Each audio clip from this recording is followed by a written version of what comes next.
ابتدا ہے رب ذوالجلال کے بابرکت نام سے جو دلوں کے بید خوب جانتا ہے۔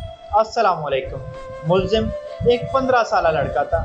ایک سٹور سے چوری کرتا ہوا پکڑا گیا۔ پکڑے جانے پر گارڈ کی گرفت سے بھاگنے کی کوشش کی۔ مزاحمت کے دوران سٹور کا ایک شیلف بھی ٹوٹا۔ جج نے فرد جرم سنی اور لڑکے سے پوچھا تم نے واقعی کچھ چرایا تھا؟ بریڈ اور پنیر کا پیکٹ۔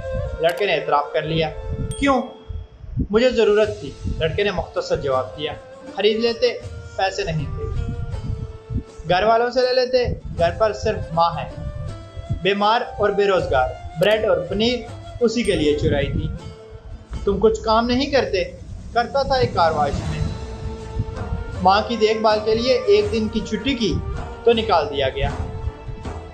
تم کسی سے مدد مانگ لیتے؟ جی، صبح سے مانگ رہا تھا، کسی نے ہیلپ نہیں کی۔ جرا ختم ہوئی اور جج نے فیصلہ سنانا شروع کر دیا۔ چوری اور خصوصاً بریڈ کی چوری بہت ہولناک جرم ہے اور اس جرم کے ذمہ دار ہم سب ہیں۔ عدالت میں موجود ہر شخص مجھ سمیت اس چوری کا مجرم ہے۔ میں یہاں موجود ہر فرد اور خود پر $10 جرمانہ عائد کرتا ہوں۔ $10 ادا کیے بغیر کوئی شخص کورٹ سے باہر نہیں جا سکتا۔ یہ کہہ کر جج نے اپنی جیب سے $10 نکال کر میز پر رکھ دیے۔ اس کے علاوہ میں اسٹور انتظامیہ پر $1000 جرمانہ کرتا ہوں کہ اس نے ایک بھوکے بچے سے غیر انسانی سلوک کرتے ہوئے اسے پولیس کے حوالے کیا۔ اگر 24 گھنٹے میں جرمانہ ادا نہ کیا گیا تو کورٹ اسٹور سیل کرنے کا حکم دے گی۔ فیصلے کے آخری ریمارکس یہ تھے۔